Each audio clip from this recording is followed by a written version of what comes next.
ஒரு மனிதர் பெருமானார் ஸல்லல்லாஹு அலைஹி வஸல்லம் அவர்களிடம் வந்து எனக்கு உபதேசம் செய்யுங்கள் என்றார். அப்போது நபி அவர்கள் கோபம் கொள்ளாதே என்றார்கள். ஆதாரம் புகாரி.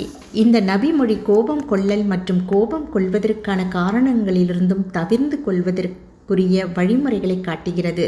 கோபம் என்பது ஷைத்தான் மனதினுடைய உள்ளத்தில் போடும் நெருப்பு துண்டு என நபி ஸல்லல்லாஹு அலைஹி வஸல்லம் அவர்கள் கூறினார்கள். கோபம் கொள்ளாதே என்ற வார்த்தையின் மூலம் நபி அவர்கள் ஈருலக நலவுகளையும் அதில் ஒன்று சேர்த்துள்ளார்கள்.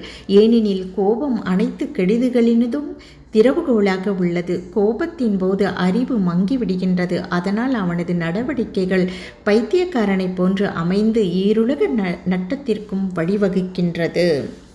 படிப்பினை. கோபம் கொள்வதை இஸ்லாம் தடுக்கிறது, ஏனெனில் அதன் முடிவு தீங்காகும்.